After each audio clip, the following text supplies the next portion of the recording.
It was a blistering summer afternoon in rural Kentucky when Charles Whitmore, a retired financial mogul in his late 70s, found himself stuck on the side of a dusty back road. His luxury sedan sat helpless with a flat tire, and his cell phone, usually reliable, offered no signal. Accustomed to a life where problems were solved with a phone call or a signature, Charles was left feeling unusually powerless. Just as frustration crept in, a boy appeared, maybe 13 or 14, in worn-out sneakers and a sun-faded t-shirt. Without hesitation, the boy offered help. "My granddad showed me how to do this," he said, kneeling beside the tire with quiet confidence. In mere minutes, the job was done. Charles offered him money, an instinctive gesture, but the boy stepped back, smiled, and declined. "Just happy to help, sir," he said, and walked away. That simple act, done with no expectation of reward, haunted Charles all evening. In a world that often runs on transactions and favors, the boy's gesture felt rare, even sacred. It stirred something in him, something he hadn't felt in decades. Little did Charles know that encounter would not only change a boy's future, but revive a part of himself he thought long buried, the part that remembered what truly matters in life. Charles Whitmore had built his life on precision, control, and calculated decisions. Now retired, the 78-year-old financial magnate spent his days in quiet comfort. Far removed from the chaos of the boardroom, his silver Mercedes purred along a remote Kentucky road. Windows up, air conditioning battling the thick summer heat. It was supposed to be a short drive routine, uneventful. Then came the flat tire. He pulled off to the shoulder with a sigh, the weight of inconvenience settling in. No cell signal, no nearby services, just the unrelenting sun, a stranded car, and a man unaccustomed to waiting. He was still contemplating his next move when he saw a figure walking down the roadside. A boy, maybe 13, maybe 14, approached. His clothes were faded, sneakers worn thin, but something was striking in his step, confidence without arrogance, purpose without rush. "Got a flat, sir?" the boy asked, his voice steady but kind. Yes, I do," Charles replied, surprised by his vulnerability. "My granddad taught me how to fix one," the boy said, already crouching beside the wheel. "Do you have a spare?" Wordlessly, Charles popped the trunk. The boy moved with quiet precision, pulling out the tools and getting to work. His hands moved fast but carefully, as though this wasn't his first time, as though helping strangers came naturally. Charles watched in silence, partly impressed, partly humbled. This wasn't just a boy fixing a tire. It was something deeper, a gesture, a lesson. When the job was done, Charles offered him money, instinctively, reflexively, but the boy shook his head. "Thank you, sir, but I don't need anything. I'm just happy to help." Then he turned and walked away. No name, no ask, just a dusty figure shrinking in the rearview mirror. Charles sat in his car for a long moment before starting the engine. Something inside him had shifted. He didn't know the boy's name, but he knew this: he had just been helped by someone richer than he'd seen in a long time, rich in character, in spirit. And he couldn't. That night, Charles Whitmore sat in his grand study, surrounded by mahogany shelves and polished antiques. A crystal glass of scotch rested on the table beside him, untouched. The steak on his dinner plate had long gone cold, but none of it mattered, because all he could see was the boy. The calm confidence, the dirt-stained hands, the smile that didn't ask for anything. In a life measured by transactions and returns, it had been years, decades, even, since Charles had met someone who did something simply because it was the right thing to do. No angle, no pretense, just decency, and it gnawed at him. By morning, the thought had grown roots. He couldn't shake the feeling that he had witnessed something important, something he couldn't afford to ignore. So he returned to that stretch of road, hoping for a sign, a clue, anything. Gas stations, local diners, quiet porches. Most people shrugged when he described the boy. Until, at a small roadside cafe, a gray-haired woman paused and said, "Sounds like Marcus. He's always helping folks. Lives with his mama out in Larkfield." Larkfield, a small town nestled in the foothills, an hour east, the kind of place where screen doors creaked and neighbors still waved at passing cars. When Charles arrived, he was struck by how modest everything was. Fences patched with old boards, flower pots made from paint cans, porches that sagged under memory and time. And there, on the edge of town, stood the house, peeling paint, crooked steps, but not neglected, just loved the best way someone could with what they had. He knocked, unsure of what he'd say. The door opened to reveal a woman in her early 40s. Tired but kind-eyed. "Can I help you?" she asked. Wary but polite. "I believe I met your son yesterday. Marcus. He helped me with a flat tire."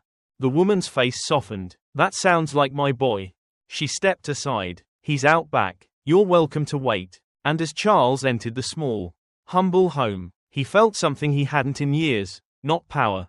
Not success. Just warmth. The kind you can't buy. The backyard was quiet, save for the gentle creak of wood under pressure. Charles stepped onto the uneven grass, his polished shoes feeling strangely out of place. Ahead of him, Marcus was mending a crooked fence, a hammer in one hand and a bucket of rusted nails beside him. When the boy looked up and saw Charles, his face lit with quiet surprise, not suspicion, not pride, just that same steady calm. "Hey, mister," Marcus said, wiping his hands on his jeans. "Didn't expect to see you again." Charles offered a small smile, his voice a touch unsure. "I couldn't stop thinking about yesterday. About you." Marcus chuckled softly and leaned against the fence post. It wasn't a big deal. But to Charles, it was. For a moment, the older man hesitated. Then, with more sincerity than he was used to showing, he said, "You helped me without expecting anything. That doesn't happen much anymore." Marcus shrugged. "If someone needs help, and I can help, why wouldn't I?" That answer stopped Charles cold.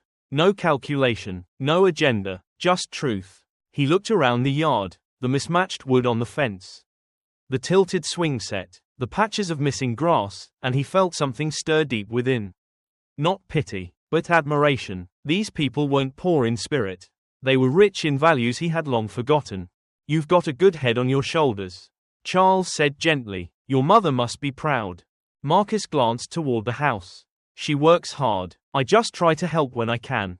Charles nodded slowly, silence stretching between them. It was a silence not of awkwardness, but of recognition. Two lives, from worlds apart, meeting in a shared understanding. Kindness matters.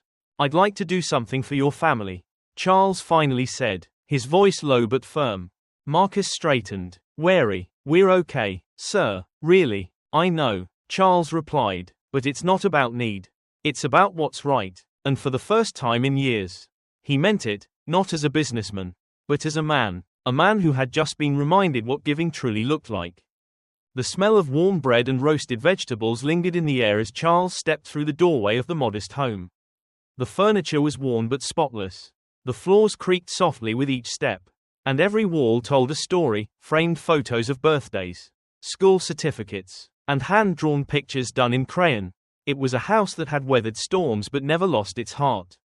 "Please, have a seat," Marcus's mother said kindly, gesturing toward a small wooden table set with unmatched chairs and chipped ceramic plates. Charles, in his tailored jacket and polished watch, hesitated. It had been years, perhaps decades, since someone invited him into their home without expecting anything in return. And yet, here he was, offered a place at the table not because of his wealth, but in spite of it. As they ate, Charles listened, really listened. Marcus spoke with the excitement of youth about school, about fixing things, and his dream of becoming an engineer. His mother chimed in with stories of the neighborhood, the jobs she juggled, and the simple joys of people looking out for each other. There was no bitterness, only quiet pride, and love, abundant, unwavering love. With each passing minute, Charles felt something shift, the cold silence of his own mansion, with its untouched wine cellar and cavernous halls, now seemed more like a museum than a home. This house, with its faded curtains and sunlit kitchen, felt warmer, richer, not in things, but in spirit. When the plates were cleared and the meal done, Charles turned to Marcus's mother, his voice softer than before. "You've raised an extraordinary young man," he said. "He reminded me today of something I didn't know I'd lost." She smiled, eyes glistening. "We've had to make do with less, but we've never gone without what matters most." Charles nodded, his heart heavy yet full. In this humble kitchen, he had found something his wealth could never buy: belonging, purpose, and clarity. It was the kind of richness that doesn't show up in bank statements, but echoes in every act of kindness. And he knew, without a doubt, that he couldn't leave this house unchanged. The sun was dipping low in the sky as Charles stepped out onto the porch. The wooden boards beneath his feet warm from the day's heat. He stood in silence for a moment, watching Marcus chase a fluttering paper airplane across the patchy front lawn. Laughter rang out from the boy's lips, pure, unfiltered, and free. It stirred something in Charles that he hadn't felt in years, a quiet ache. Not of sorrow, but of longing for connection, for meaning. He turned to Marcus's mother, who had followed him out with 2 glasses of iced tea. "You didn't have to invite me in," he said, accepting the drink. She smiled. "And you didn't have to come back. But sometimes, people just need someone to show up." Her words stayed with him all the way home. That night, Charles lay awake in his grand but empty estate. The ticking of the antique clock suddenly louder than ever. For decades, he had measured success in square footage and financial returns. But a boy with worn shoes and a generous heart had shown him that real wealth came from the willingness to care. Without condition, the next morning, Charles made calls, many of them contractors, suppliers, architects, not out of charity, but respect, not to help a struggling family, but to honor a boy who gave freely, without expecting anything in return. Within a week, workers arrived at Marcus's home with tools and supplies. The creaking porch was rebuilt, the leaky roof replaced, a new swing set gleamed in the backyard. Inside, peeling paint was covered with soft colors. The old kitchen got new life, and the home began to reflect what had always lived within its walls: strength, warmth, and dignity. Marcus tried to help, of course. He hauled scraps, handed out nails, asked questions about every hammer and board. Charles smiled and let him. "This is your space," he said. "You've earned every part of it." And through it all, Charles stayed, not as a benefactor, but as a friend, because he now understood. True giving isn't about money. It's about presence. It's about seeing someone and choosing to show up for them. As the final nails were hammered and the last coat of paint dried, Charles stood quietly on the newly rebuilt porch, watching Marcus and his mother take in the transformation. But what touched him most wasn't the repaired home. It was the look in their eyes, a mixture of gratitude, dignity, and hope. Charles had come into their lives intending to offer a small gesture of thanks. What he didn't expect was to walk away with a renewed heart. A young boy's simple act of kindness had pierced through decades of wealth, success, and solitude, reminding an old man of something he had long forgotten: the power of humility, generosity, and human connection. Sometimes, the greatest lessons come from the most unexpected places. Marcus didn't have money, influence, or power. What he had was heart. He showed up, not for attention, not for a reward, but because it was the right thing to do. And in doing so, he changed another person's life forever.